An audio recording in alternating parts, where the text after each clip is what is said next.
And we're live. We're live. All right. Welcome to the channel, everyone. This is episode 1. Episode 0. Yeah, episode 0. Just getting the lay of the land. Where are we going to start? Quick intro. So I go by Johnny Blaze. What's up? I go by Jack. You can call me Jack. And we decided to make a channel covering all things video games. We're going to start with stream of consciousness, kind of like podcast style videos, and then move into whatever we find interesting, whether that's game design, video essays. It's going to be poorly defined until we actually figure out what it's going to look like, but it's fine. It's all good. It's all good. Yeah, we are just talking about something that we've been talking about off the camera for 10 years at this point, and I think we got a lot to say. So today's episode, we're talking about Game of the Year 2024, kind of whatever we found interesting and worth talking about for 2024. Or even just, not even necessarily Game of the Year, but just things we were playing this year and our thoughts about them. Not necessarily to, award this is the best game ever kind of status, but more just things you like, things you didn't like. Yeah. Year in review. Better way to put it. Yeah, there's no designation of what's the top 5. It gets better and better. It's more like what are games that resonated with us, and then why. So what do you think, Jack? You want to go first? Yeah, I can start off. First of all, before you start, just so the audience can get a lay of the land, we're sipping on some Caribou reindeer blend right now. Solid coffee. Yeah, it's all right. I'm really getting that the cherry and the decadent ground dark roast flavors from that coffee. We do appreciate it. So Caribou, if you want to reach out to us. All right. Yeah, I played a number of games this year, and a lot of that was. I don't know that there was a specific game that really blew me away this year, unfortunately. It's going to be more negative on my side of things, I think, which is kind of a tough deal. But start off strong and optimistic, I guess. I finally played through most of Monster Hunter Rise this year, along with Johnny. And I just want to say, L plus ratio plus triple carded on a Tuesday on your end, bud. I don't know if that's necessarily true. I guess this is one maybe we could go back and forth on because Sure. we generally just played it together. Sure.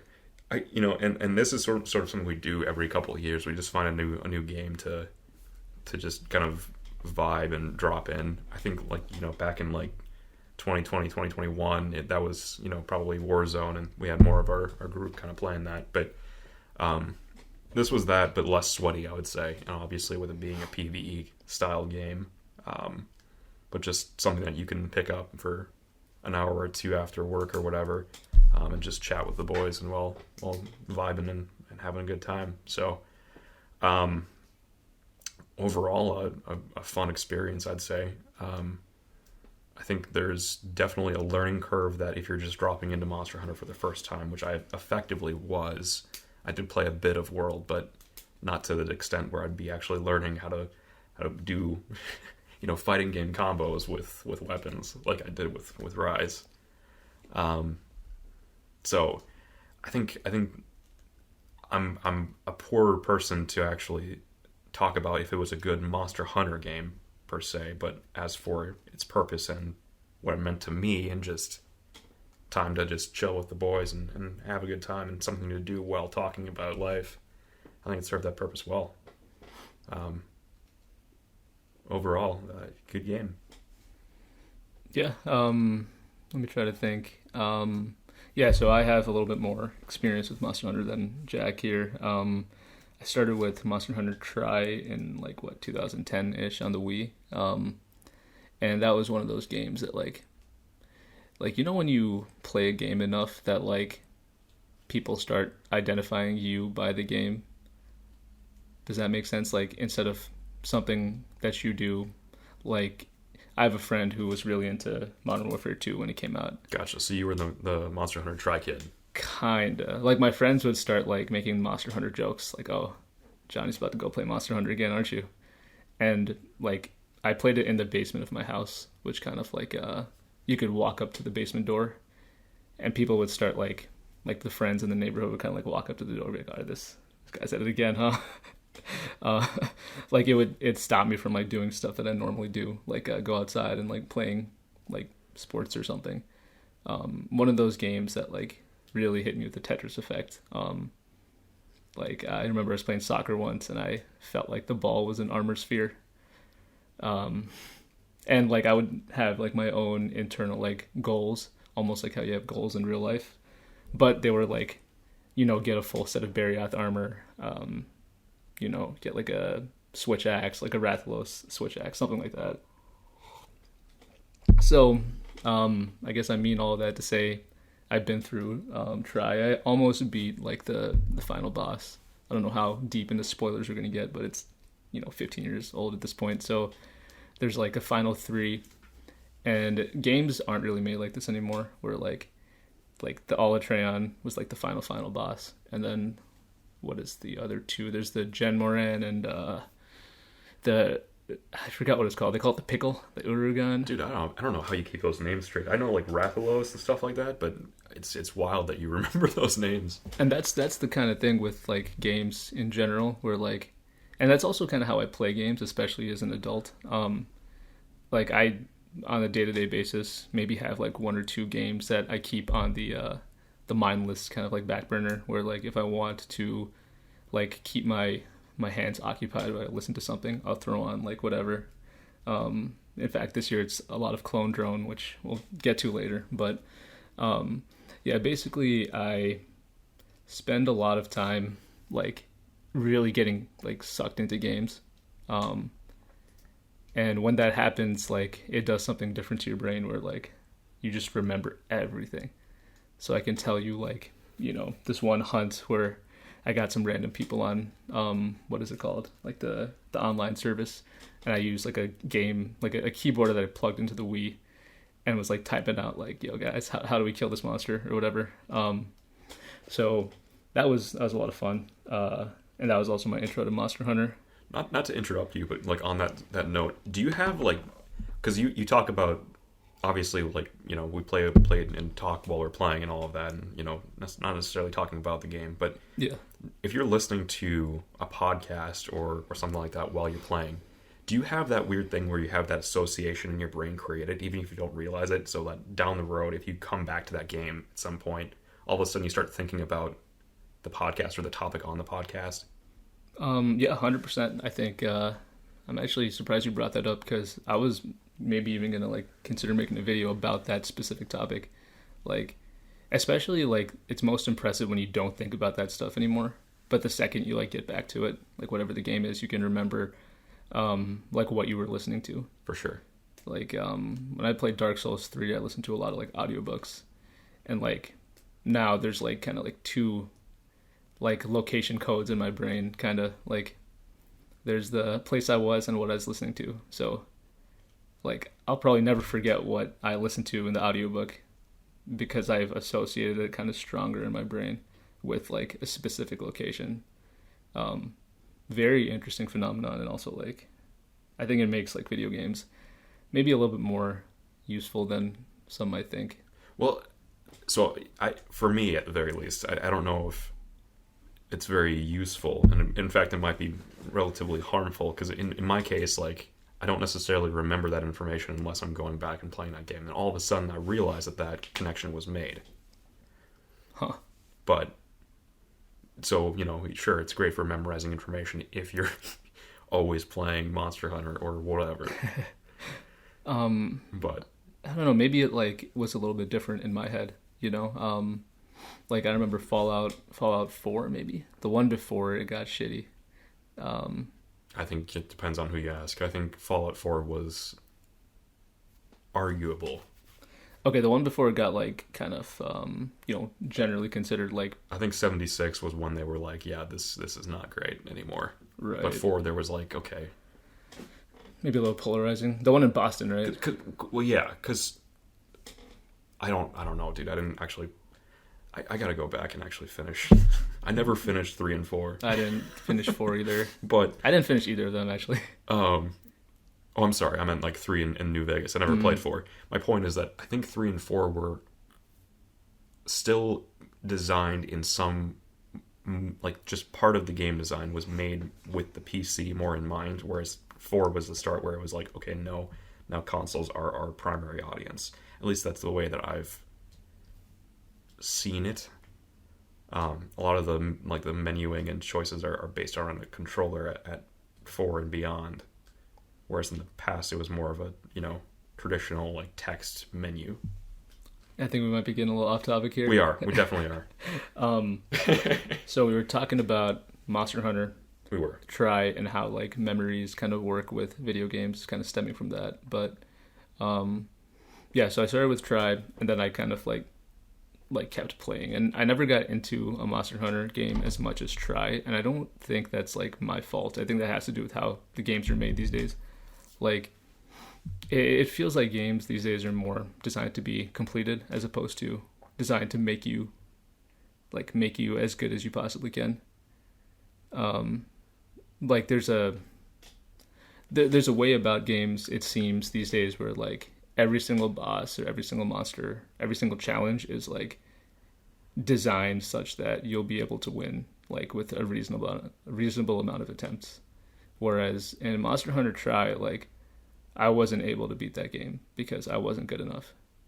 If it came out now, I think there would be like a much more defined path to get to that final monster and then to beat it. With Monster Hunter, at least with Rise and to my knowledge, World as well, it seems like if you just keep playing, you keep building up your gear and getting the correct gear, because elemental weaknesses can matter. That could be more important than, just strictly skill. Is that a consideration with the older games as well? And obviously it's come a long way, but it's been a while. I don't remember. Interesting. But yeah, so I kind of played the DS ones. I think it was Monster Hunter like 4 on the DS. Got, like some amount of time, like 50 hours maybe. And then I played Monster Hunter World, beat that game, but didn't get into like online or like high rank. Or not high rank, like each Monster Hunter comes with like its DLC that comes out like a couple months later. I didn't get into that. Yeah, like Iceborne. I heard Iceborne was actually really solid. Yeah, I heard it was good too, but we've been there. We played enough Monster Hunter for now. Yeah. But yeah, I guess like going into Monster Hunter Rise, I know you were kind of talking about how you felt about it being a pretty good game, something to kind of like keep on while you have like friends talking or whatever. But I guess let me check the notes here. I got a couple things that I want to mention. So I guess a couple moments. I guess I'm coming from the standpoint of just like specific memorable events in the game. And I know we talked about this before, but like I switched to like heavy bowgun after like this game. I'd been switch axe and like longsword in my whole hunting career. Recently kind of started playing with every weapon just because I was getting bored. But the heavy bowgun was just a lot of fun to kind of like pretend it's a different game, like a shooter, third person kind of shooter. And one moment, I know you remember this one, the Diablos high rank fight when I had like the sticky ammo, and I think it was level 3, which is like slower to shoot but does like a lot of stun damage. Right, you hit it in the face twice and then it's stunned effectively. Right. It's like supposed to do like almost guaranteed stun depending on their head strength or whatever. But like in this one moment that I kind of remember, I hit this monster in the head like 1 or 2 times, because you can shoot it a few times and like each one is like a time detonation. So I shot it in the head a few times, and then sometimes a monster like attacks you and kind of like shakes you around and throws you. It's like a bit of like a quick time event kind of thing. Like if your team can get to you, get the monster like hit a couple times, it'll drop you.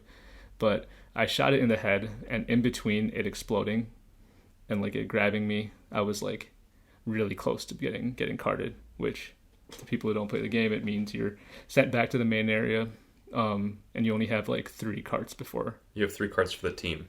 Yeah, collectively, you can only die 3 times before you lose the game, and have to go back. But I was about to get carted, and then my sticky bombs blew up and like made him spit me out. Pause.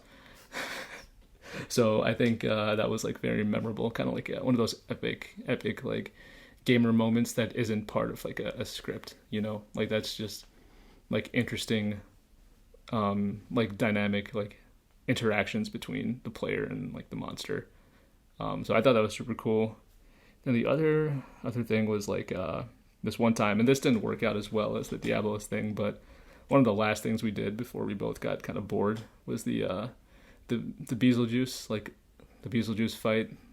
He's like this dragon wyvern that will like fly above you and like drop things on you that explode, kind of like, and he's kind of modeled after like a B-52 bomber, I think. Yeah, he drops his scales, which explode, which are,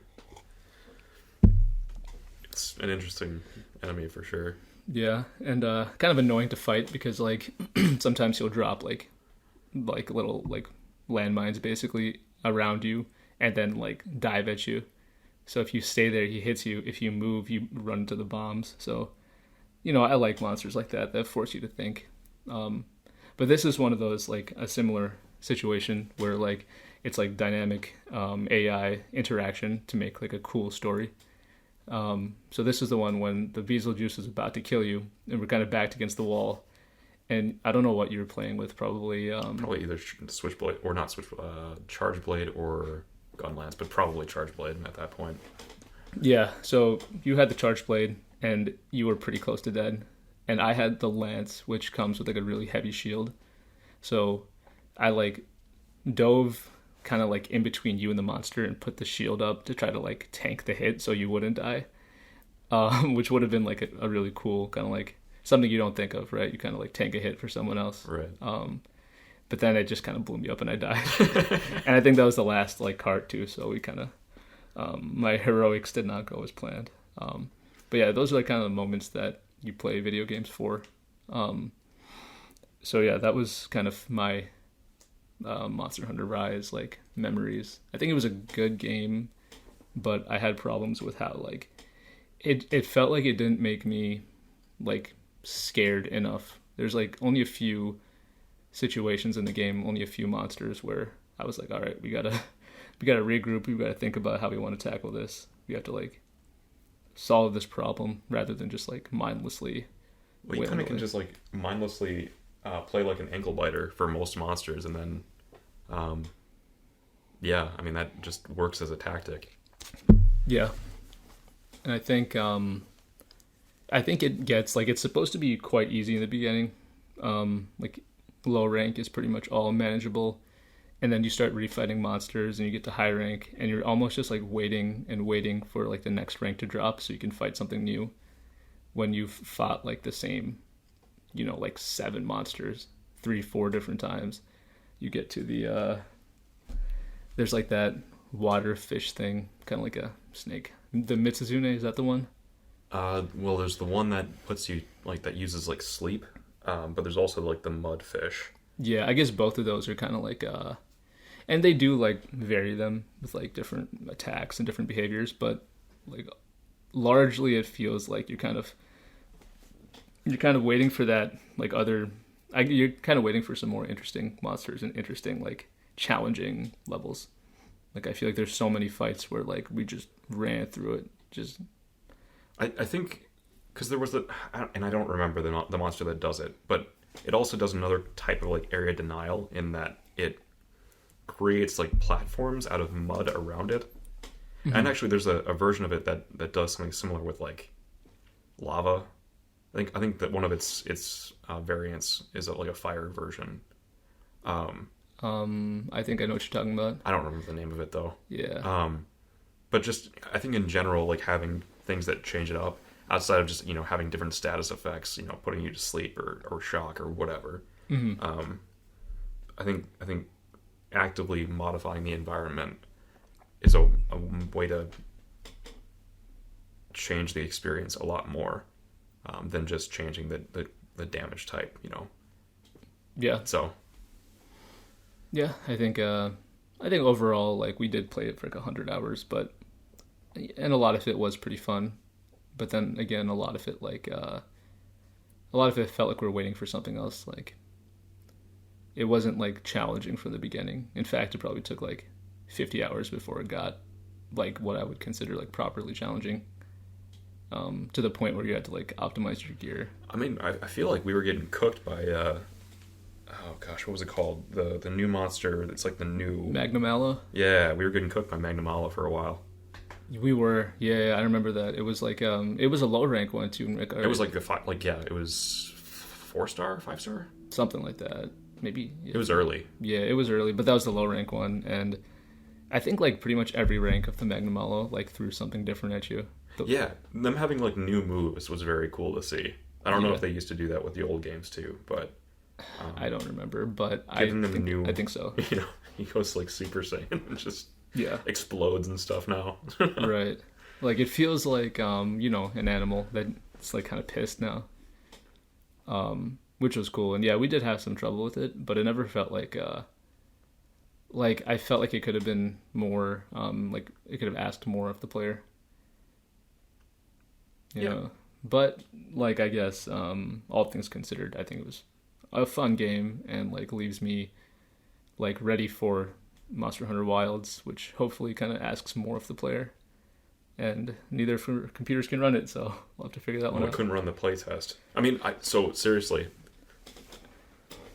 the fact that I was able to run it at absolute minimum and the monster in question was just a block.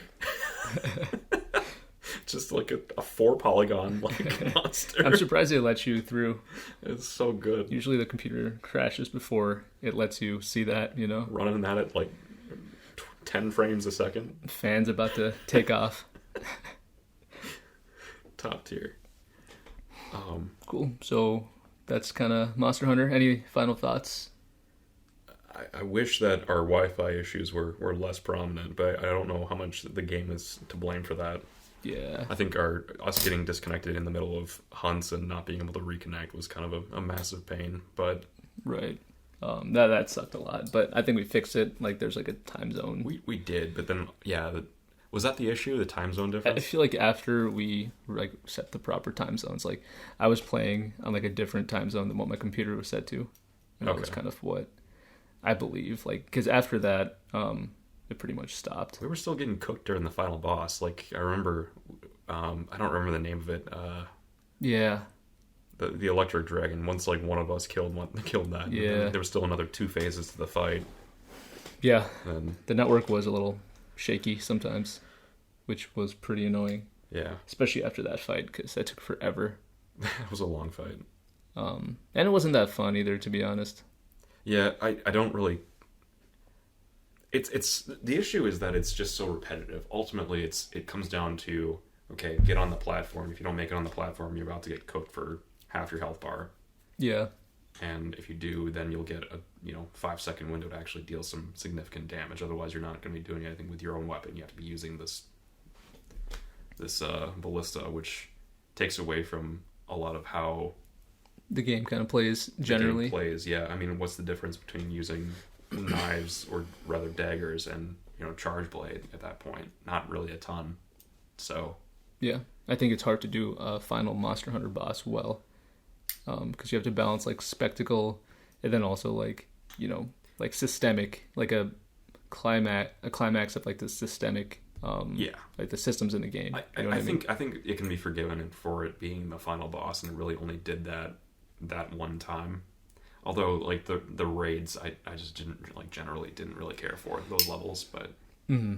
Yeah, those are tower fine. Defense kind of... They were fine. Yeah. I think that could have been made more interesting in different ways. I think this is something I feel about a lot of games, but I think if you can, like, introduce some gambling into it, it always makes things... I guess, like, by that I mean, like, some type of stakes where, like... I don't know. It's hard to maybe like put an example to this one, but the stake is your time. Yeah, but if you lose, you lose. Yeah, I guess, but you know, if you lose your time. You have to restart and retry the level, basically. That's fair. I guess like when a hunt is 40 minutes, that in and of itself is its own kind of like tangible consequence. Um, but yeah, I guess like yeah, I think we're both kind of lukewarm about those little tower defense game modes. But I don't know. It was something that they tried. It didn't quite work for us, but Maybe it's better with 4 people, and you can actually have people manning a lot of different stations. yeah, maybe that was the problem. Like it didn't feel like we were thinking strategically. It just felt like we were kind of spamming, and it didn't matter if we died. So we were just like running around like, oh, I hit this bird for whatever damage with my little ballista, and then kind of run around here, go like smack up a couple monsters, and then I don't know. It felt like kind of like hack and slash, like meaningless kind of like Devil May Cry style games. You know, no offense to Devil May Cry. I just don't really care for games where like each swing doesn't really mean something.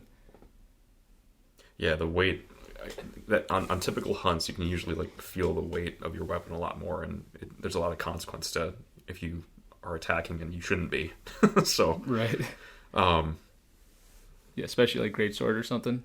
yeah, That got too slow for me. Like I started with Greatsword in Rise, and then there's so many times when I'm just like, just stay still. Let me finish this like swing, and I just got, I got hit. you got cooked because the windows are super tight on some monsters. Yeah.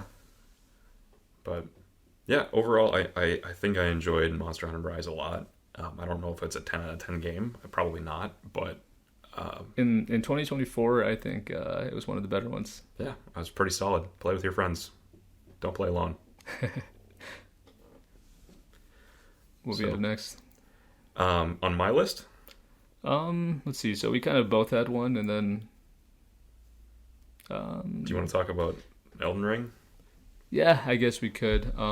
Maybe I'll go first because I don't have as much to say about it as you do, because I didn't beat the final boss, and I didn't beat, a couple of the bosses, if I'm being honest. And I think that kind of warrants its own video, especially the way like we played the base game. I think like the base game, the beginning of the base game was some of the best like quality like Souls I've ever played in my life. Like the intro to like the fight with Margit at the bridge by the Stormveil, is that what it's called? Yeah.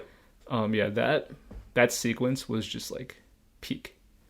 And I don't want to say it was downhill from there, but there was like that problem that we've talked about at length where like, we'll save that for another video. I think with how open the game is, with what you can do and the different builds you can make, Yeah. I think they've done an awesome job.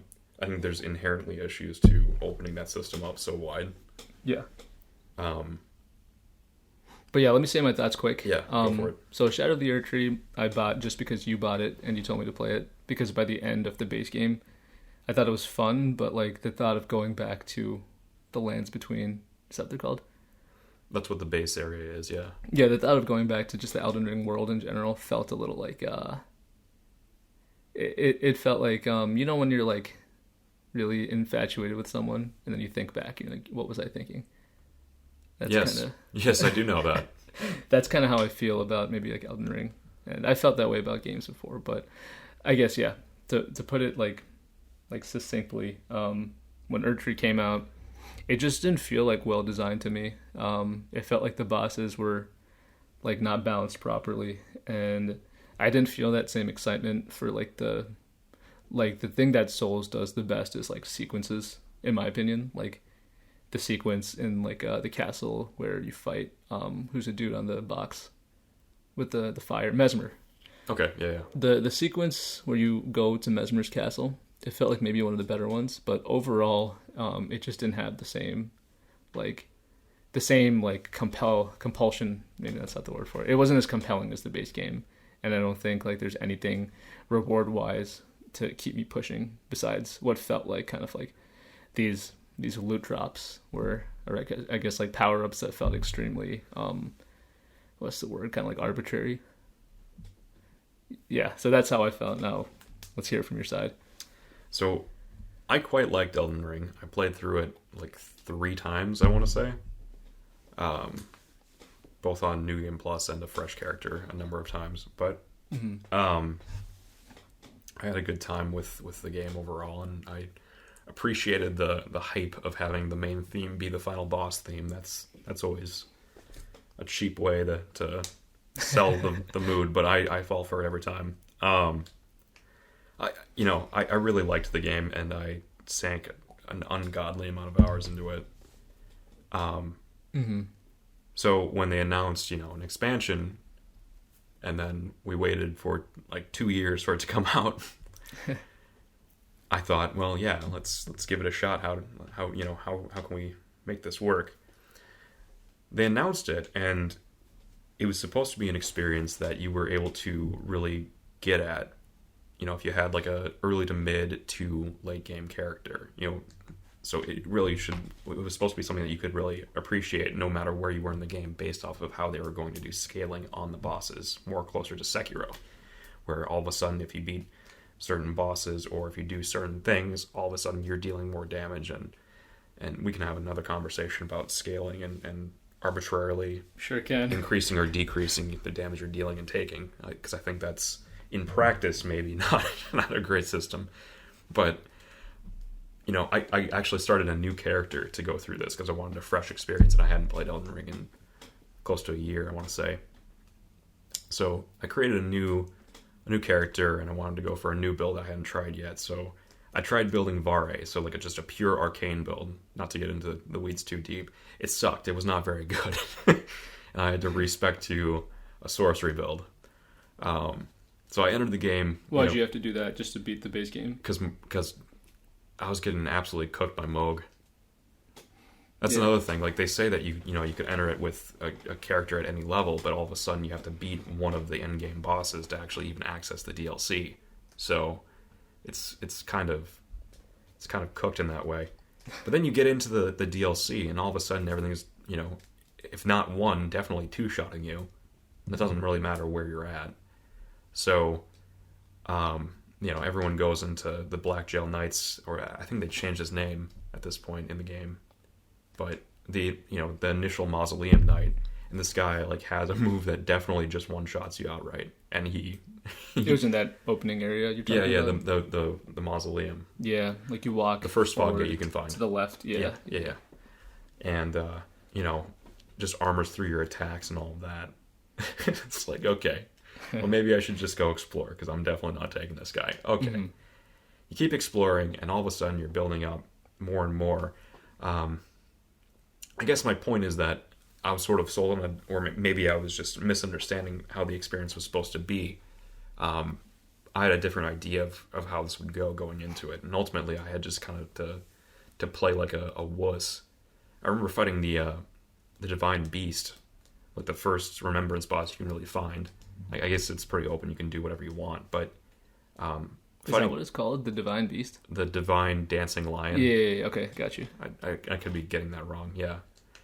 And really just having to like summon right away my Ash summon, just so it could tank a hit or two and maybe get some stance damage in, and then just hopefully trying to like just over time be able to break its stance and keep it in stagger long enough to just deal enough damage and not.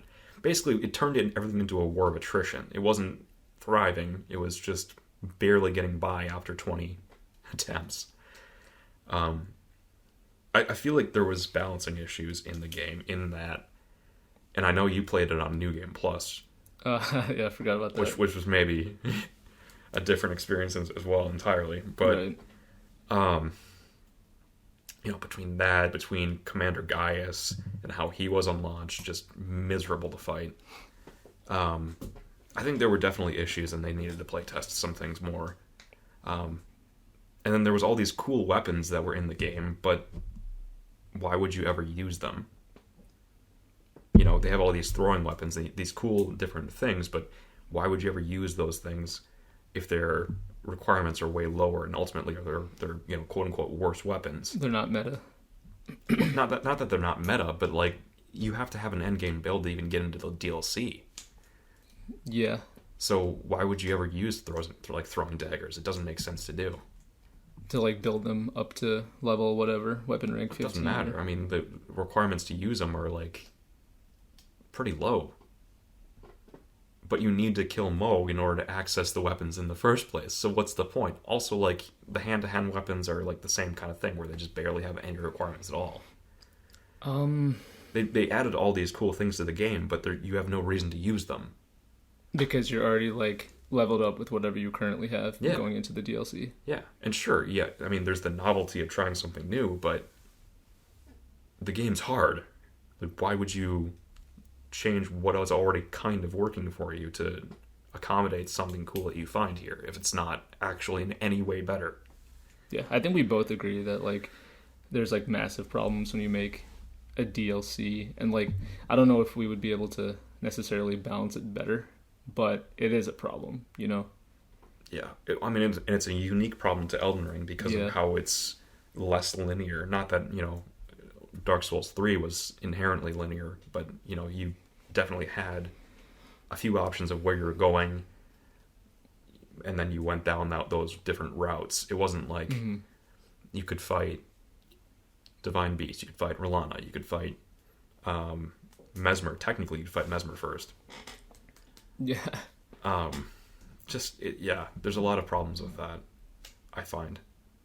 But overall, I guess unless you have something else to say right now, I was just going to ask you, like, what was like the taste in your mouth, you know, once you roll credits? I'm guessing that I already know what you're going to say, but go ahead. Well, I just want to, you know, get it out there that I did beat, you know, the final boss before it was nerfed. All I'm saying, you know. Mm-hmm. Well, I beat him the first time, pre-nerf as well. By the way, I didn't use. By the way, like, that's another thing. I went into like the DLC like with a fairly fresh character. I didn't really, you know, I rushed Moog. Yeah. As much as I really realistically could, so I didn't really go exploring and find. What is the name of that ash? The mimic tier. I didn't use that. Because it was a new game, you didn't go to like the city. I don't even remember where you. Is that the Noxtella city that you get it in? Yeah, I think so. You have to fight it and then you get it. It's a little bit out of the way if you're just going for the main objectives. So I didn't go, and maybe I definitely should have because I didn't even go in with full talisman slots either. Right. Ultimately, issues of my own making because I didn't just use one of the save files I had that were, you know, level 150. But I thought that there were a lot of good things to enjoy about that. I think the music in the game is pretty good. There's some themes that are awesome. Like, you're talking about the DLC now? Yeah, Shadow of the Erdtree. Yeah. I think the Divine Beast theme and how that interacts with the fight is amazing. It's so good. Divine Beast meaning the dancing line. Dancing line. Yeah, okay. yeah. I don't really know why they had to have a second version of that same boss. I don't really agree with that, but I guess it's not another watchdog, so it's fine. What are the watchdogs? They're the goofy little the cat things, the cat statues that are in the catacombs in the base game. Right. Yeah, they did. I kind of think they did a lot of repeating bosses. I think Midra was really cool. That was a whole thing as well. Just being able to, just going through a catacomb and all of a sudden you're in like this whole different area of the game, and the novelty of having a stealth section in the game. Oh, that part. How in practice maybe that wasn't super fun to do multiple times, but yeah, you know, and that's another like sequence, kind of like what I was talking about with the beginning of the base game, where like you kind of like tell a mini story. Like there's a structure with that. Like you walk into this place, the color starts getting a little weird, kind of like color scheme wise, it starts getting like frenzy-y. Yeah. And you start seeing these stones. If you're riding your horse, you get kicked off of it. You can't re-equip it. The horse is too spooked to get out there, and then it tells you to like hide from them, and then you realize that they one-shot you, and then you either run away or you learn to parry them. Well, that's sort of the thing though. Like there's a note in the manor, the manse, that tells you about pairing them. But obviously, like it's a winter lantern. It's not something you want to be fighting or trying to fight, because if you try the first time, then all of a sudden you just get your ass kicked. Right. I think maybe the issue is that we've spent so much time with this game, Yeah. that you start seeing the cracks, like any experience, and all of a sudden, it's like watching an old movie, and you see like an X-ray that isn't supposed to be there, or maybe there's a boom mic that didn't get edited out. All of a sudden, you start seeing some weird flaws that you didn't notice your first time. I totally agree with that. It's like a game to be like really good, it has to be better than the sum of its parts. There has to be like this moment where like every individual mechanic turns into like an experience, right? You're not thinking about like leveling up. You're not thinking about upgrading your weapon. You're thinking about like you're like in the world. You're like, oh shit, man, how do I kill whatever monster? Or like you're putting yourself almost like in the shoes of the character. That has to do with like some level of like not immersion, but you're kind of like I don't know how to put it, but I guess the point that I think you're saying was that like at some point you spend enough time in this world and you see how like it starts to feel a little bit less than the sum of its parts, or you start to see the individual segments, like even towards the end of the base game, where like towards the end of the final area, they just give you one of those level 10 like smithing stones. Do you remember that? In the DLC? In the base game. Oh, in the base game. It's like the final area. I think it's after the Golden City gets nuked. I know you can definitely find a few of them in the like the Sky Tornado area. Whatever that's called. Far Missoula. Yeah, Far Missoula. You start finding those, and I guess that's a natural progression.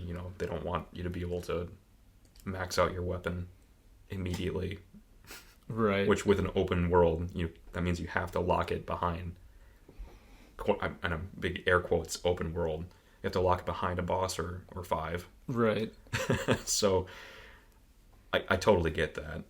Yeah. My point is more that if you were playing a game for the first time or two, yeah, you're still like sort of convinced by the environment, mm-hmm. but the more that you experience the same thing over and over, you start seeing it less like a living world and more like mm-hmm. a set of obstacles. Right. And in my case, like, the bosses felt like so overtuned in Shadow of the Erdtree, at least at first, that I just mm-hmm. had like sites of grace, like the checkpoints right before like 4 different bosses. Mm-hmm. And I was just going off and doing other stuff, because why would I just bash my head against a brick wall that I'm clearly not prepared for? Right.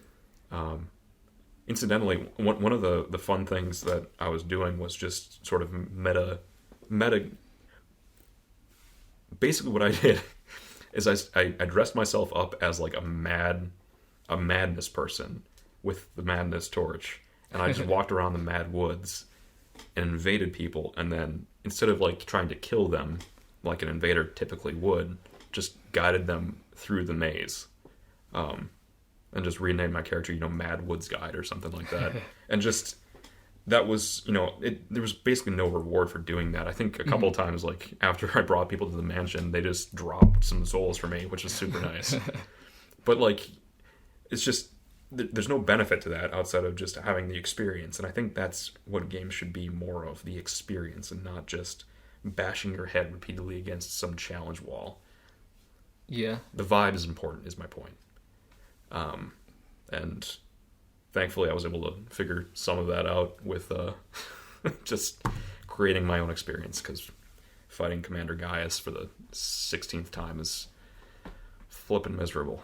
So yeah, and same with the final boss. I think the final boss maybe even deserves his own video. They tuned him down. Like, I don't think they made him like, I don't know if they adjusted his damage or health, but they toned down the effects.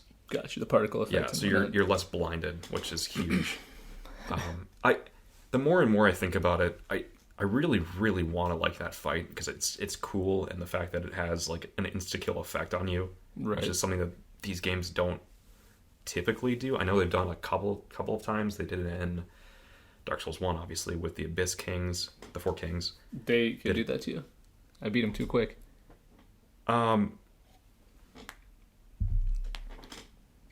Maybe that's a bad example. It's, if you don't have the ring, then you just die immediately. Or if you take off the ring, you just die. Right. With it's not Nito. What is the name of it? Oh, I guess Nito does it too. What about the frog? Because they have the curse effect. So curse kind of does the same thing, but it's having a status effect tied to it is less of what I'm talking about. In Dark Souls 3, there is that skeleton boss. Is it Volnir? Is that his name? Big dude with the cuffs on his hands. Yeah. I think that's his name. Yeah. It's basically a damage race, because if you let him crawl too far, then all of a sudden you just get swallowed by the abyss.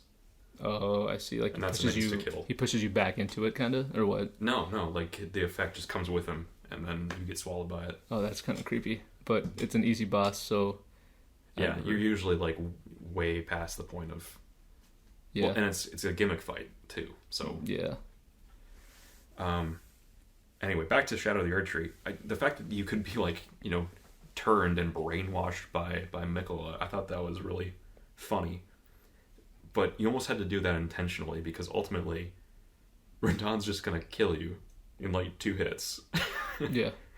So you basically, if you get grabbed once, fine, sure, but by the second time, that's basically up to chance at that point. Yeah. Oh god, and I just remember like getting so close, like 3 times to killing that thing. Ugh, what a bad fight. Yeah, well, I'm sorry that fight kind of put a lot of negative emotions into your head. I just, maybe we should try to work on some type of behavioral therapy or something. Just kind of work through, try to get us past whatever's plaguing your mind there. Thanks, bud. Overall, Shadow of the Erdtree, despite all the negativity that I just puked at it, because I spent a ton of time in the game, and I did have an overall very fun experience. It's just because having new things to explore in Elden Ring, and having the systems that are in place for Elden Ring in new content, that was really, really awesome. But there were an abundance of flaws. Yeah. So I'm very bittersweet about the whole thing. It was worth playing, and that's not a good thing to say about a game. But yeah, it was worth playing. I think it's better than it's not worth playing. I didn't think it was worth playing. Do I know? Okay, that's another thing. Was it worth a $40 price point? I don't know about that, Chief. Okay, it would have been worth, or it is only worth playing because like we kind of had something to talk about. Like we were able to talk about the game. I think because of that, it was worth like dissecting. But if I didn't have people to like talk about it with, people to play it with, I would probably just skip that one. Like I was going to. Yeah. Let's see where we are on time here. We're deep in. Yeah, we could pause it and like get back into it with the next games. What do you think? Or we can just keep going. Up to you. So it'd be like 2 audio files. I don't know. Or you can even just pause it and then play it. That's true. Yeah, just pause it. All right. So where were we? We're talking about Erdtree sucking. We were talking about the bittersweet send-off of Elden Ring, and now they're, bringing it back with a new team with like a weird roguelite kind of thing that they just announced. But yeah, I don't know. Shadow of the Erdtree was fine. Solid fine. 5 out of 10. Got you. And so I guess like the point of the conversation is to talk about games that maybe like resonated with you. So would you say that's something that's stuck with you for better or for worse?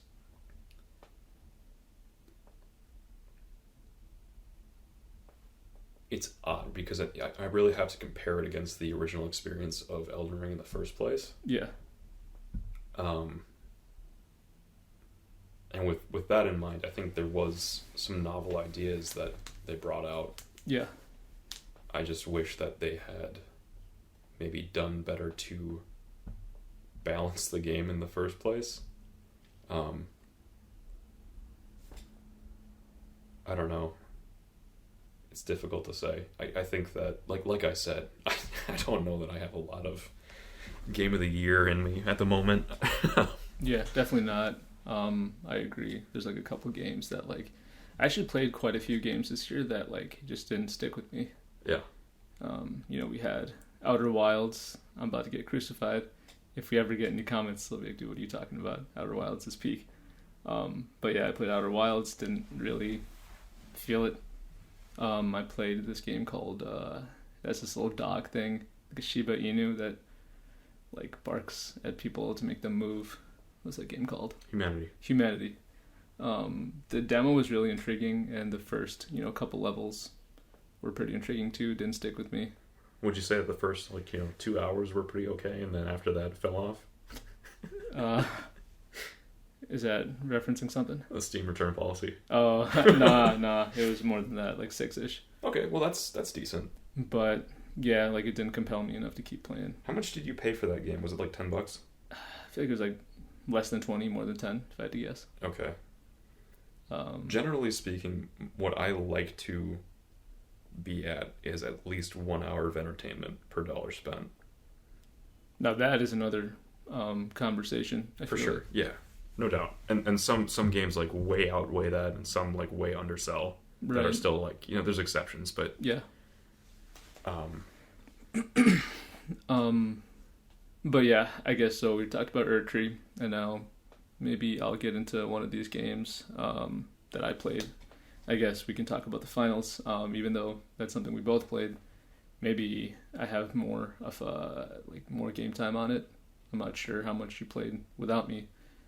I didn't really play it a lot. I probably played a handful of rounds without you, but yeah, the vast majority of my time was playing with you, and I think we had another couple of our friend group playing that at one point. Yeah, there's maybe like 5 or 6 people that I know who were kind of squatting. Yeah, we were definitely cooking it up with a few different people, because I remember we were actually swapping people in and out. Yeah, like who wants to get in the lobby.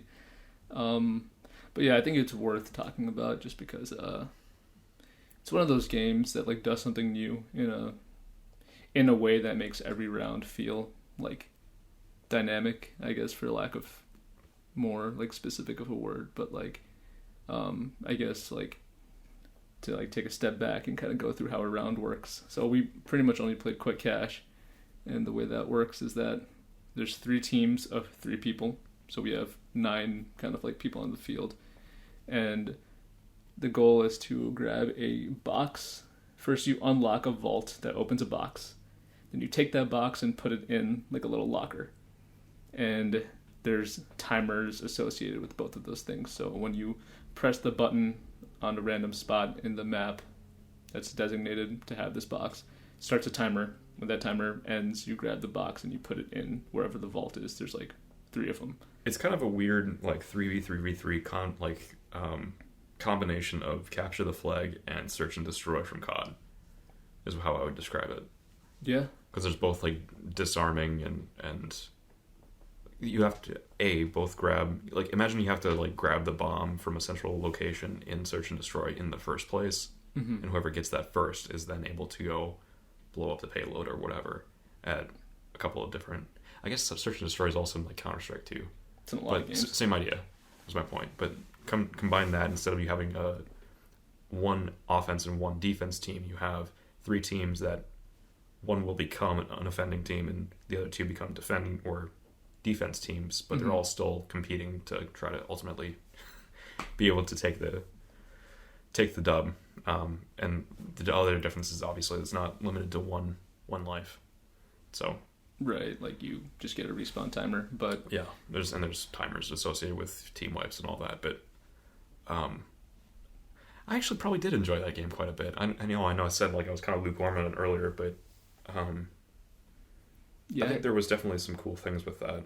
I think it like the way the game kind of is arranged, like you're never like directly competing with one person. You're all kind of like playing keep away, like who can have possession of the payload for the cash out, as the timer goes to 0. So that's how you win the, I guess, like basically you have to win $20,000 and each cash out is $10,000, or maybe it's on dollars, but yeah, basically you grab the box, put it in the vault, and if you can take possession of the vault, which can be stolen from you by like any other team, like holding E or whatever on the vault for like maybe 10 seconds. While not being damaged. No, I think they can be damaged. You just can't. Oh, you can be. Oh, no, you're right. You're right. Because if you die, then obviously it's yeah. I just remember people like trapping the box. The box with like poison gas or whatever. Right. There's a lot of different things you can do, but yeah. So basically, the rules are if you can have possession of the vault by the end of the timer, then you win that cash in 2 times and you win. I hope I explained that well. But like it's one of those things that you play like 1 or 2 rounds and you're like, oh, that makes sense. But yeah, the way that the game is designed, where most things are destructible, and most of like the archetypes, there's like a heavy, light, and medium build. Most of those have like options for destroying things like in the environment. I think it makes for like situations where like there's just so much chaos, in a way that like usually like the more coordinated teams win, but there's always that chance of like someone sneaking in and like for example, if the vault that you're trying to protect now for like a minute or so to get the cash out is on top of like a moving platform. There's a few platforms that are on rails that move around the map. That platform is destructible, right? So if one team across the map hits the platform with like an explosive, like an RPG or something, like you can just send the whole team into the drink or whatever, just instant kill them all, even if you don't do direct damage. You just right. They fall off the world. You could do that, but then also like if the platform breaks, now the vault is just not on the platform anymore. Like you can go underneath it and drop C4, blow up the floor, and then drop the box. Yeah, dropping the vault down several stories of a skyscraper was definitely an interesting experience with that as well, because usually they would be higher up vertically, it felt like to me. So there was ways you could manipulate what area you were defending and the different angles of attack that you had to defend against and all of that. Right. Yeah, and it made it such that like there's rarely a position where you felt like you can't get to it. Like, no matter how well protected the box is, like there's so many ways to get to it. So it never felt like it was impossible to go steal the vault and like cash out yourself. And then in the same vein, there was never a position that you were defending that felt like 100% secure. So you're always on your toes as the team that had the vault. And then when you didn't have the vault, you always felt like you had a chance to like sneak some kills or have the other team maybe do some work for you, and then try to like get in underneath and like relocate the vault by blowing up the floor or something like that. And then now it's on your floor and you can capture it. Like super interesting, all the different ways that can manifest. I think my issue with the game was that it launched with 2 game modes. There wasn't enough variety. And I realized that there's different unlocks to the different builds and all of that, and obviously you could run a different squad every time and change things up with that.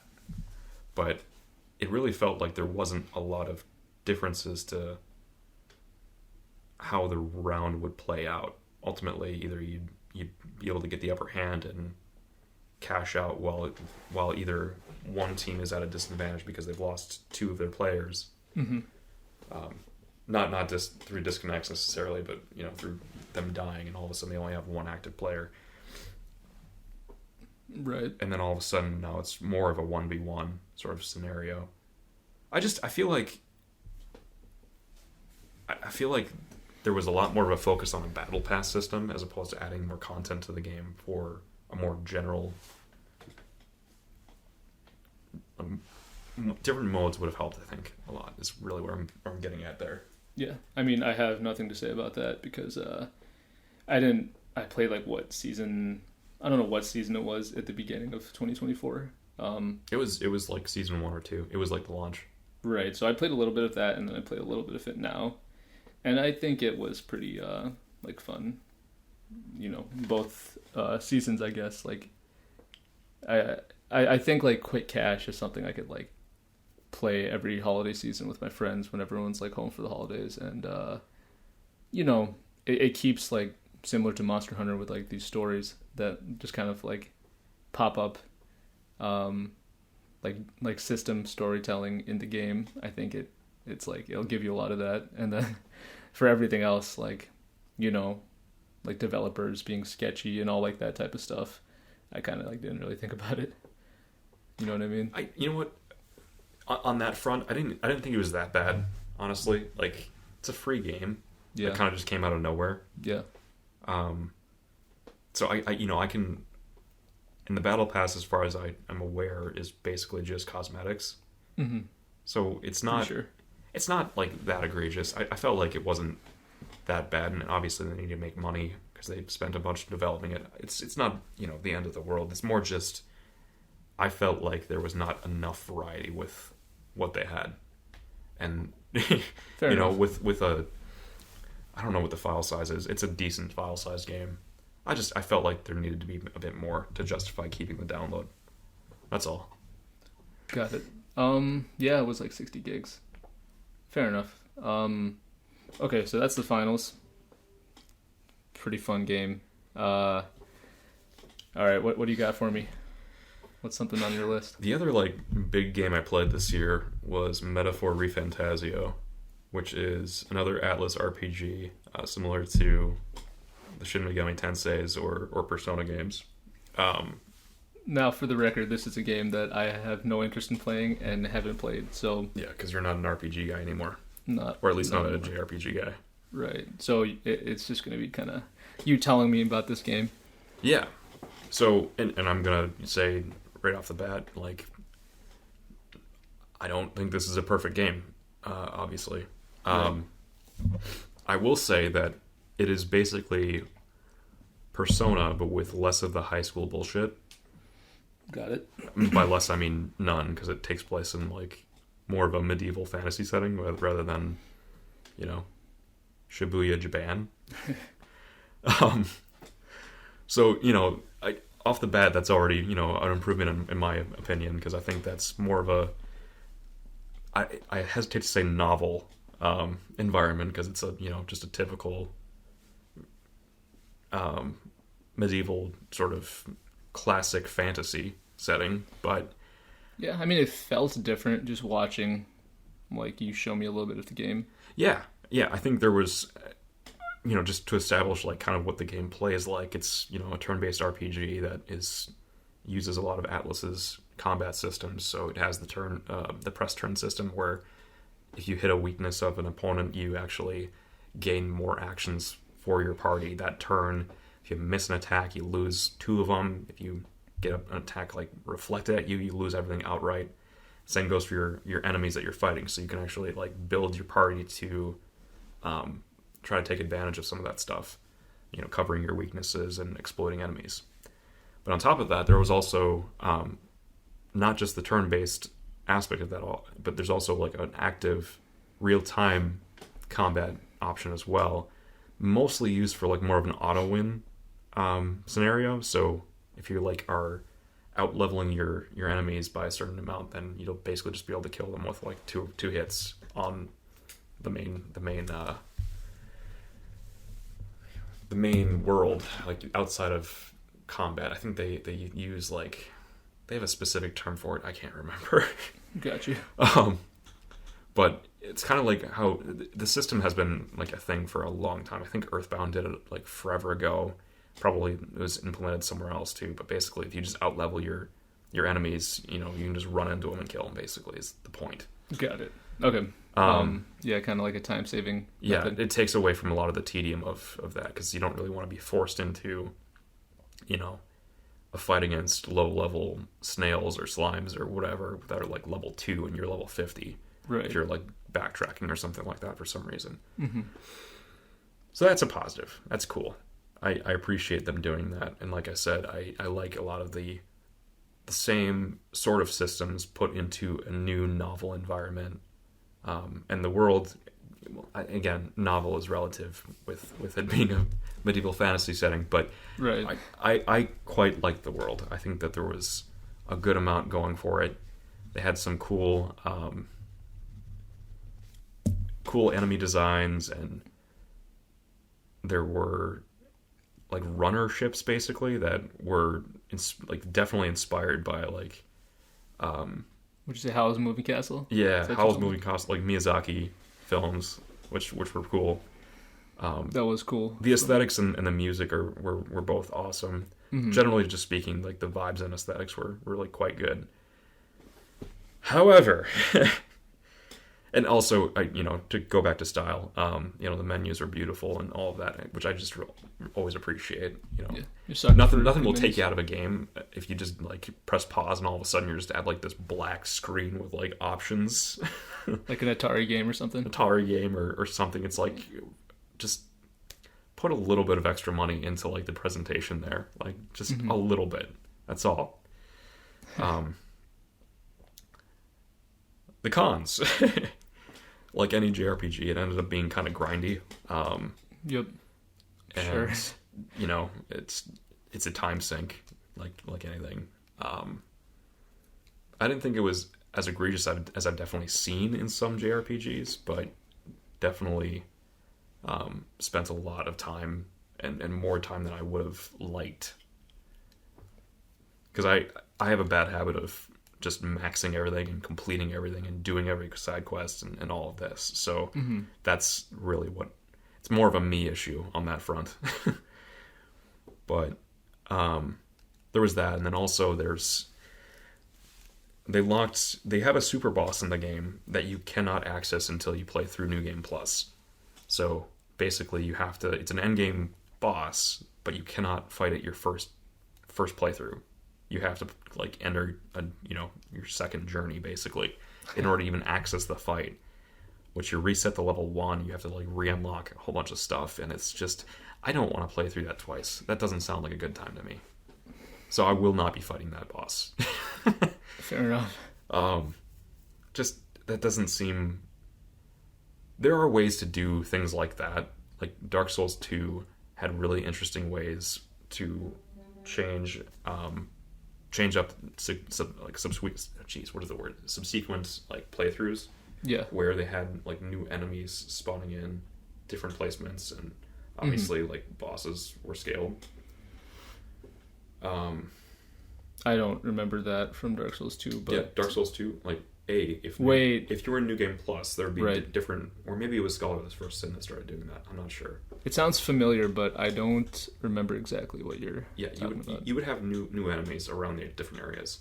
Gotcha. And you could access New Game Plus without actually going to New Game Plus by like basically reviving every enemy in the area with a bonfire aesthetic, I think it was called. That actually feels like it could be its own video. Like we can talk about specific games that find ways to recontextualize whatever it is that's been established in a new game. Slightly off topic, but let me just say this quick. The first Mario game, Mario plus Rabbids. Okay. An interesting way about how that game worked. I know we joke about this game a lot.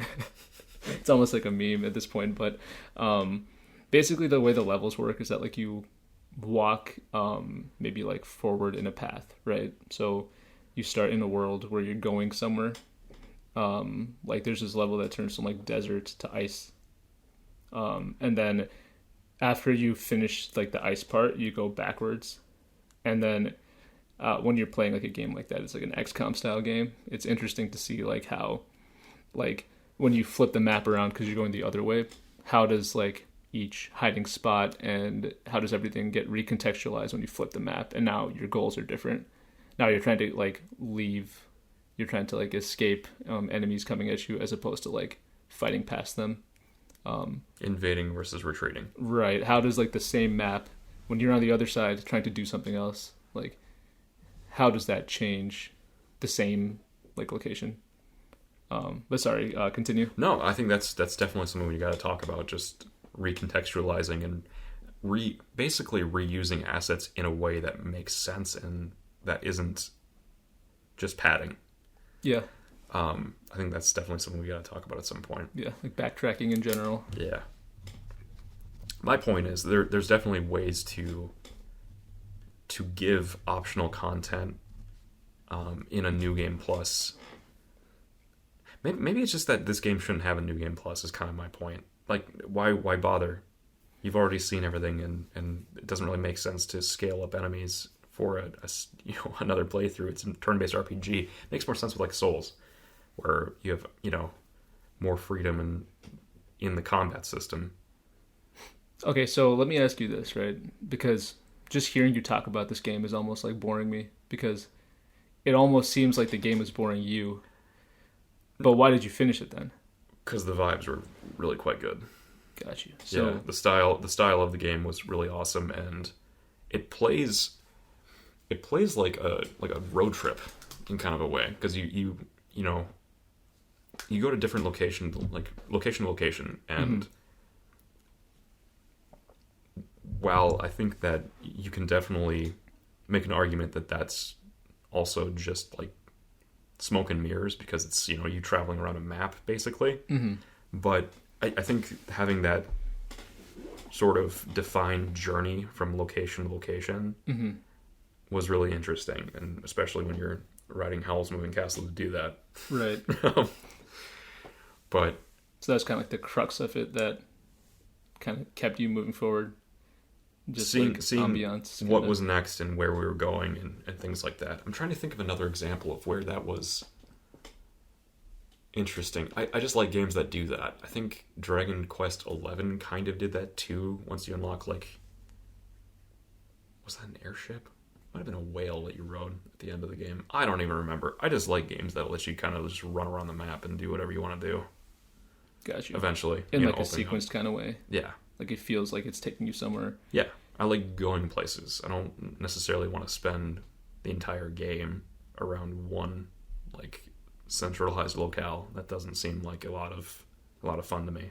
Fair enough. Did the story kind of compel you to move forward on that? It was pretty simple. I mean, I like so the whole background of the story is that the king gets murdered in the beginning of the game, like the opening cutscene, and he actually has like a dead man's hand like magic spell that goes off, and basically is like, well, I'm dead now, so that's great, and I have no heirs, so here we're just gonna do democracy for like choosing the next leader. And that's basically what it is, but it's like enforced by the king. So like if anyone tries to take the throne by force, they actually basically die. The will of the people is the one that chooses the leader, basically. I think that's a cool premise. But get this, one of the leading contestants is the guy that actually did it. And I guess like the post-mortem rules don't dictate that you can't just kill me. Yeah. And you don't get to that only activated after he died. Got it. But like, yeah, one of the most popular candidates for the throne is like the guy that set this all into motion. So some conflict of interest there. And by the way, the dead king, who's still semi-sentient, doesn't really care. He's like, yeah, sure, yeah, let them choose. Wait, how is he sentient if he's dead? He's dead, but he's got like a, I don't know. Just JRPG stuff. It's yeah, you know what, you kill God at the end. It's like, yeah, don't worry too much about it. All right, turn your brain off and just have a good time. Got you. So the story's compelling, the vibes are there. The vibes are there, the story's compelling, and obviously the whole point is that you go on your journey to try to win the throne, and go from there. Fair enough. So I don't know. I liked it. I think that they're like any JRPG, it just kind of ended up being grindy, and the fact that the game asks that you play through the game twice second time, yeah, to access the final challenge of the game, it's just miserable, and I don't have any intent of doing that. Got it. So, but like I said, no game of the year stuff on my docket here, unfortunately. Right. I mean, and maybe that's just me being realistic and not being rose-tinted glasses about all this stuff. Right. I think that's another conversation we can have, where like, is there such thing as a 10 out of 10 game? I don't know. Let me write that down, actually. Is there a 10 out of 10? That is Probably, yeah. Grounds for another video. I know it's been like talked about before. I do think there's a 10 out of 10 game, I guess. Yeah, we can get into that later. Maybe we can even like have videos where we just debate about stuff that we disagree on. For sure. So there's a good amount of stuff that we disagree on.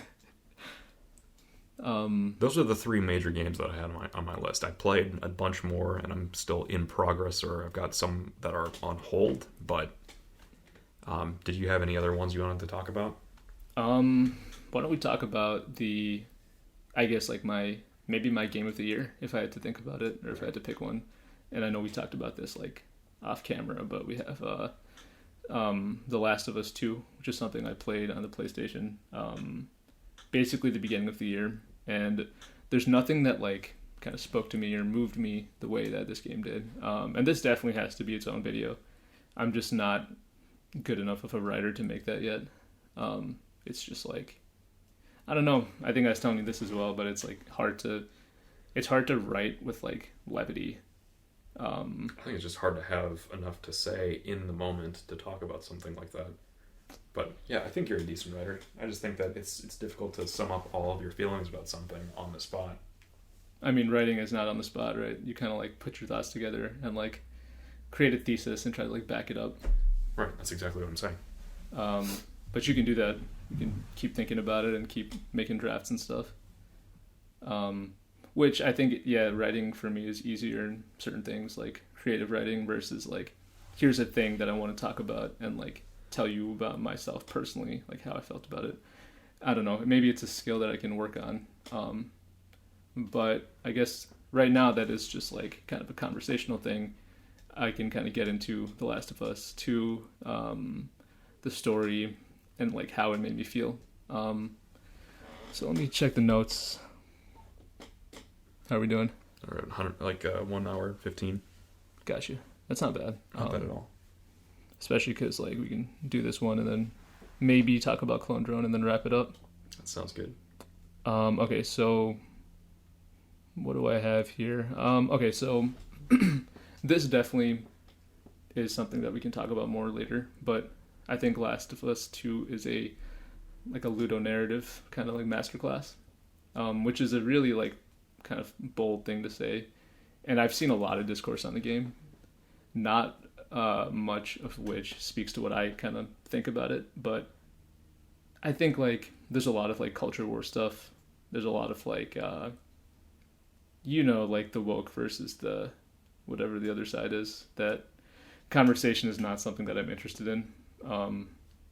It feels like it's kind of like a race to the bottom. So I won't like talk about it, but kind of on top of that is like a story with between 3 to 5 acts depending on who you ask, which I'm about to spoil the shit out of. So just FYI, maybe we can put a spoiler warning or something, because I think it's absolutely worth playing.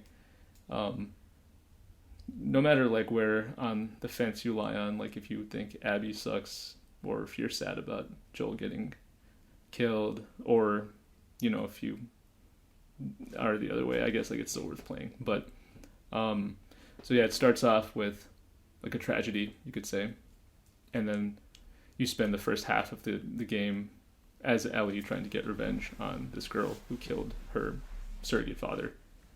And then right as that story hits its climax, it pulls like the rug from underneath you and says like, yeah, we know that Joel is like a beloved character and most of you guys are probably very attached to him at this point.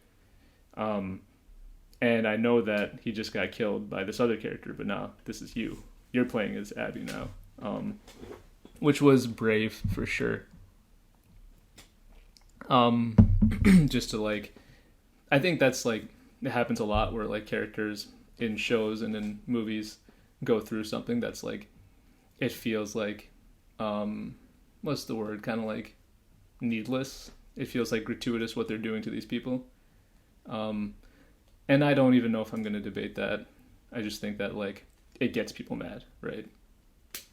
Well, I think it's interesting because you're talking about narrative versus gameplay. Yeah. Because by definition, you don't really want to. I mean, I guess there probably are games like that where you're just trying to sneak around in the post-apocalyptic environment and trying not to, I can't think of an example of that. Mad Max or something. Mad Max is not a good example. I've never played it or seen it. It's a movie, right? It's a game, but it's also like, you know, pretty violent too. My point is like, you know, there's a lot of gamers like violence. And you know, that's only like half in tongue in cheek there. I think that, you know, by definition with a game, you want to be able to do things and have the opportunity to, what is the word I'm looking for? With a zombie game especially, you want the catharsis of being able to blow some heads off. Pause. So I think there's and part of the issue too is that I'm really getting kind of tired of like the humans are the real monsters, and you know, actually you're a bad person for like enjoying things. Like, I'm really tired of those kind of narratives. Do you think that's what that game was talking about? The Last of Us. The Last of Us? I didn't play through it, so I couldn't tell you. I think you've got a much better idea, and I like your take on it a lot more. But there definitely are people that say things like that. And like... Right. I think that's like the common, you know, like crux of a zombie movie. It's like, oh, we are the zombies. We are the Walking Dead. Yeah. I think like every zombie kind of like piece of media has like its... whether it's a game with like some type of ludo narrative, or if it's a movie or a TV show or whatever, they have like their thing that they want to say. Like, I think there's movies that talk about like how zombies are supposed to be like consumers. So, you know, the funny thing is, I think one of the better narratives of a zombie apocalypse was like the Walking Dead game by Telltale. Interesting. Like, because it's not really focusing on the gameplay, it's focusing on the narrative, right? Yeah. So it doesn't have to marry the two together, where all of a sudden, yeah, it's fun to, you know, Dead Rising, Capcom, hack and slash your way through all these zombies, but also you're a bad person for doing that. No, it's much more of a narrative-driven game. Right. Where, yeah, and you know, you have the stemming choices and all of that, but it's ultimately the player being taken along on a narrative journey. More like a choose your own adventure kind of game or book, rather than just relishing in the chaos. Right. But yeah, I guess to sum that up, my point is that I think that it's easy to get lost in the weeds on the discourse around whether someone is being artistic by doing some. But my point is that that's not like that's not like a novel thing anymore to say that. Actually, we're the monsters. We're the real monsters. Yeah, I think in The Last of Us, and this, maybe the second one as well, it gets, no, I guess only the second one. In the second one, it's like the story happens almost like irrespective of the zombies. Like, and yeah, once again, spoilers for The Last of Us 2, but like Abby's story has to do with like kind of a turf war between two groups of people. There's no need for zombies to be in that story. The only thing that it makes more relevant is like maybe like contrivances for why you need to be places. Like you need to kind of avoid the zombies, right? So there's roundabout ways to get to places. There's a whole scene where like they have to climb to the top of like a skyscraper and then go through like some scaffolding to get to the building. Basically, you can't go the front door because it's broken, and also because there's enemies there. I think also just, you know, having the majority of humans dead kind of creates that narrative environment, you know. Right. All of a sudden there's a lack of supplies around, so now there's reasons for various different people factions to go different places and factions to have conflicts, and it's not just about turf, it's about supplies. Right. And, you know, I think that's an aspect of it as well. Yeah, and also like the conflicting ideologies that'll come from society being reset. Right. So there's now like more like evangelical, like religious types who are kind of like anti-technology, and you know, they're a little bit more like primitive, you could say. That's like something that would exist in like a situation, like an apocalypse situation. Remind me, did they explain where the origin of the zombies? Like, obviously, it's like The mushroom cordyceps. based. It's Yeah. like, but is it like, was it man-made in any way, or was it just something that happened? I first of all I don't remember, but vaguely, yeah, I don't think they got into that. Okay. That's my understanding at least. But yeah, I guess like my point, like going back to The Last of Us 2 and like how I felt about it.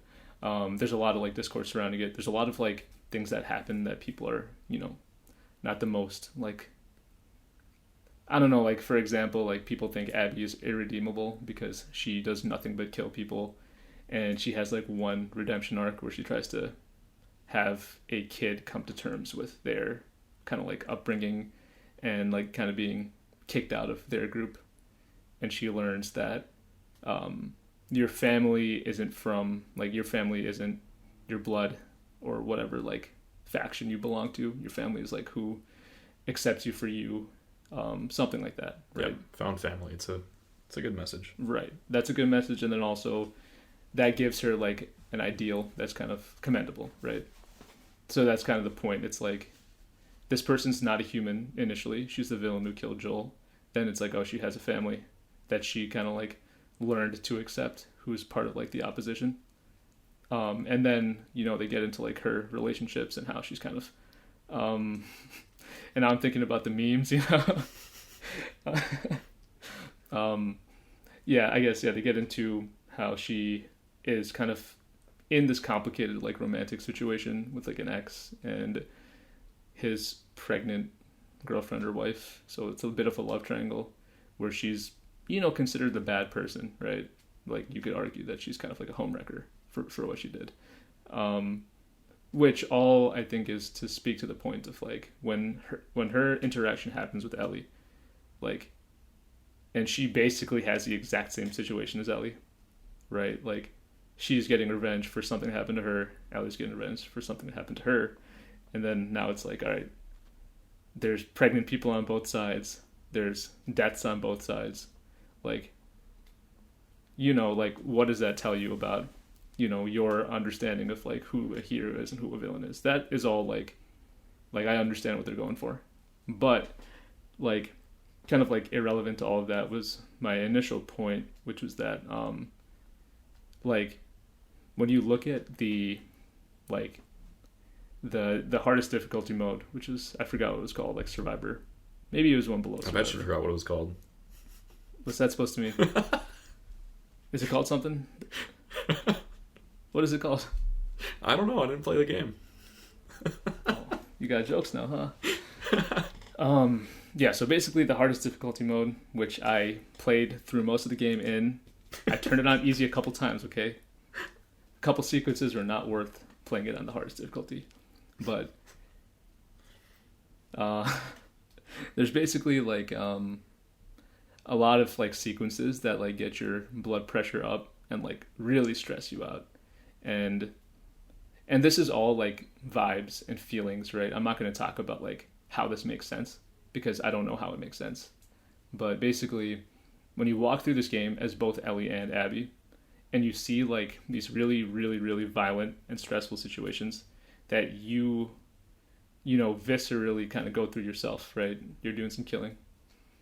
What are you laughing about over there? I'm remembering that meme that was like that Twitter post where it was like, name one person who had it worse than her. It was just a picture of Ellie. It's just like, yeah, how about the devs that had to research like actual footage of human murders to like properly like code in? I think that's actually a good point. Like, that's maybe why the violence sticks so well in your head. It's because like, all these guys have names. Everyone you kill, like, oh, they killed Chloe. Yeah, exactly. Like, stop it, that's my friend. Which is kind of funny, Like, I feel like if that was in real life, no one would be like yelling their name. Chloe, no, she had a family. They shot Chloe. I mean, maybe they would. I don't know. I think it's kind of like cheeky, right? But maybe that does something too. But I guess when you walk through and like commit all these acts of violence, something about it like makes the narrative stick deeper in your head. And that's why I think the Ludo narrative is so well done, because by the time you get to the end of it, there's that scene that I told you about with Joel and Ellie, and I guess like you're able to put yourself in the shoes of like the character. Yeah. And You should probably like re-explain what that scene is, though. yeah, yeah. So basically, the end of the game, I think this should be the final scene, if not like one of the last scenes. I guess the last scene is like her walking away from the guitar that she and Joel kind of like played together, which like I guess that's irrelevant right now. But the scene is where like Joel talks about how like, man, I feel like I might need to get into the scene prior to that, but I guess the end of the first game leaves you at a spot where she was in a hospital where she was going to die in exchange for a cure. I'm going to say this like as simply as possible, right? So if she was killed, it would have potentially made for a cure to the virus. But Joel killed everyone in the hospital and took her out and basically said like to her when she woke up, he lied and told her like, yeah, it wasn't going to work, so I left. But since she was knocked out, she didn't realize that he just didn't want her to die, so he killed everyone in there and got rid of her. And she's obviously like shook about that because she wanted some like type of meaning in her life. She wanted to be like she wanted to sacrifice herself basically, and he didn't give her that option.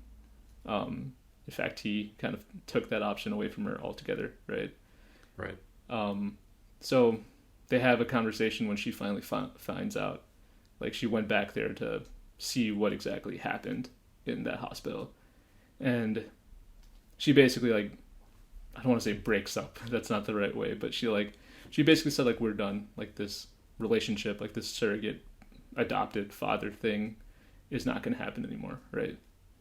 And Joel, who's like a stoic guy, he doesn't say a whole lot, but like the way it's acted out is so like you can see that picture of like a dad, right, who has so much to say, where like he's extremely shook that like what's essentially his daughter now doesn't want to speak to him anymore. But well, with the context of this being the daughter that was replacing his daughter that died, right, he's losing a second daughter with this, right. Yeah, like his first daughter died like when the outbreak happened, and now it's like someone he grew to like love as his own daughter is now basically like I don't want to be in your life anymore, right? Right. And the reason why he did that was out of like kind of like that true love, basically, not in a romantic way, obviously, but like a true love is like when you manipulate all of the variables in a relationship and that love doesn't kind of change. It's something that I probably have only seen from like my own family, like my parents probably especially. And that's something that I don't even know if I've like felt for someone else. Like, you know, it's hard to like feel that same thing for your parents, because you aren't their parents. Right. There's like a level of like self-sacrifice. Right. Yeah, that level of self-sacrifice that's like so like potent that it's something where like if that person hated you and never wanted to talk to you, but they got to live, all right, it's worth it, you know? So then that's the scene. So she says, I never want to talk to you again. And then that's in the middle of the game. Towards the end of the game, it's a flashback of when it was like the night before Joel died. I hope I'm not getting too like meandering with how I'm explaining this. No, you're doing good. Okay. So yeah, at the end of the game, there's a flashback of the night before Joel died, where she basically says that like I'm willing to like work with you, like maybe we can like have some connection, right? And he is like, you know, he's choked up and stuff, whatnot. He's kind of sipping some coffee on the porch just to paint the scene. It's kind of a vibe actually, but the point is like, I think like that one scene is what the game is about, like where it's like kind of a message of like unconditional love and hope, right? The hope is that he can have a relationship with his daughter, and then Mr. Druckmann just smashes that to bits. I mean, I don't think so, actually. I think like it's a tragedy, of course. It's a tragedy. So okay, I'm memeing, but you're right in that it's probably more of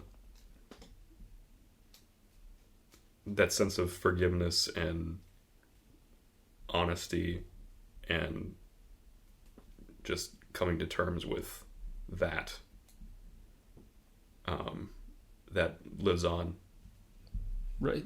Like Ellie kind of forgiving him and learning to deal with his death without continuing the cycle of violence, as she kind of chooses to at the end when she has a chance to kill Abby, but she can't bring herself to. Yeah, I mean, that's like how the story, like that's like the main point of the story, right? But that all from like the fundamental, fundamentally that all stems from like true, like unconditional love, right? And something about walking through that game, playing as both of them, and as someone who doesn't give it, like I don't really care about like any person. Like I'm not mad that Joel died. I couldn't care less. Like I'm a grown up, that's how stories work. People have to die. He wasn't like a innocent. Dude, everyone was just shitting themselves like when this game right. first came out. Right. Like I couldn't care less if Joel died. I mean, it was kind of like gruesome, right? Right. But yeah, like the central point is that like this person loves someone to the point where nothing else matters, even if he dies for her, even if she never wants to talk to him again, he doesn't care. And I feel like I didn't understand that until I played the game. Like I didn't feel it until I played the game.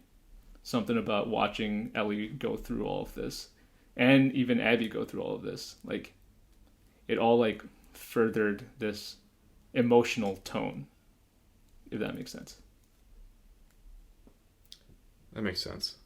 So it continued would you say that it continued the narrative of fatherhood and found family, obviously with Abby and all of that, for the found family portion of that, but also leading into the aspect of self-sacrifice and forgiveness and moving on? When being compared to Abby and Lev. Yeah. 100%. I think they're like a form of found family, and obviously like towards the end of the game when Ellie and Abby are going at it, and Lev is there like dying or whatever, there's an ending that I'm sure they thought about in the writing room. Like, oh, is she going to kill Abby? Now guess who's coming for her in 6 years or whatever. You know what I mean? They've done that so many. I mean, not Naughty Dog necessarily, but that's so tired. I'm actually kind of glad they didn't go that route. Yeah. And I've heard that the third game is gonna. I mean, the third game's maybe not happening at all, but if it happened, like they might be, in a different role, like a different situation where they're not adversarial. Like Ellie and Abby might become friends in like some weird Shakespearean way. Like now they move past it and maybe they even go out for golf. You call for that.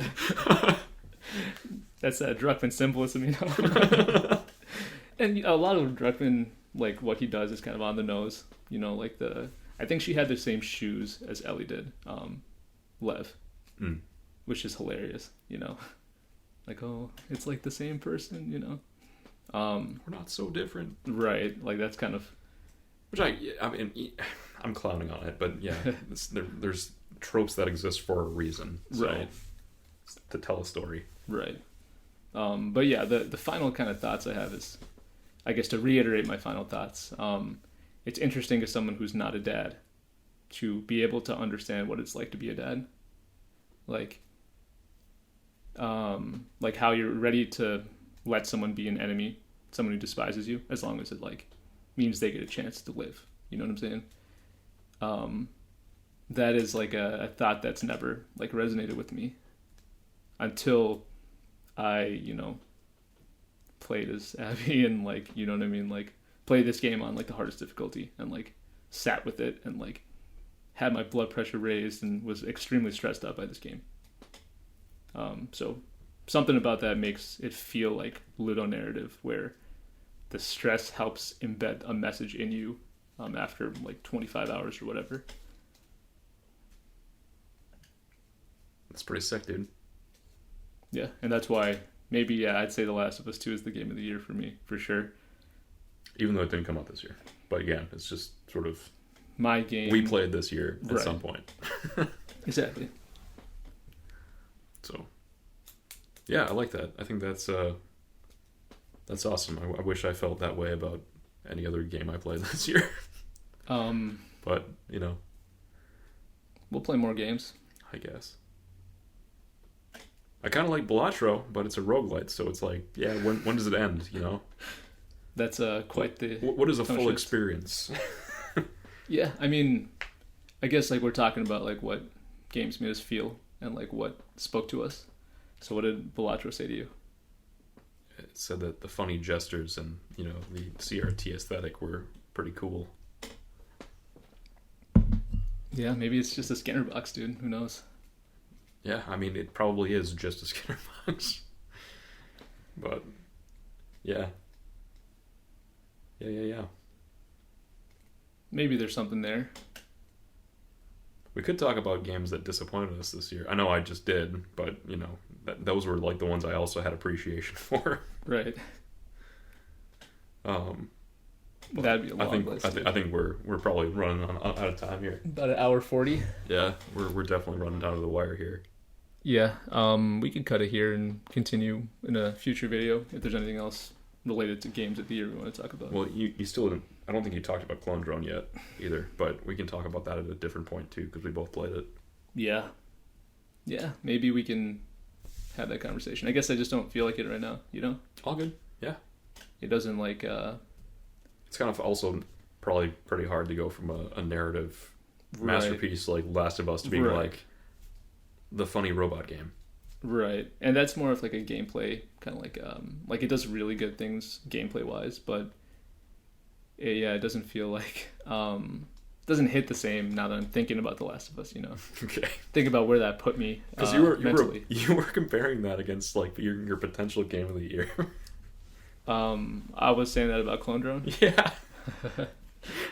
I mean, like I'm a gameplay first kind of person, so that's maybe why I would have said that. But now that I'm like talking through my list, I guess it's like a live conclusion, on the podcast that I just came up with. That like it's like, what am I thinking, or what was I thinking? Yeah, it's obviously Last of Us based off of like how much you have to say about it. Right. So. But yeah, I think you probably cut it here. Why don't we do a little housekeeping? Yeah. Yeah, we have very little idea of where this channel is going to go. We'll continue to talk about games, something that we do pretty much all the time. So we have a lot to say, and more videos coming soon. A lot of different content. Yeah, hopefully we can focus it onto a specific niche rather than just games in general. Games in general, and just and there's a place for stream consciousness stuff, but right. Yeah, we'll see how this goes. What do you mean? It's gonna go great, or where it goes, I should say. Yeah. Cool. So, wrapping up here. Wrapping it up. Happy holidays, everyone. Happy holidays, guys. See you in 2025.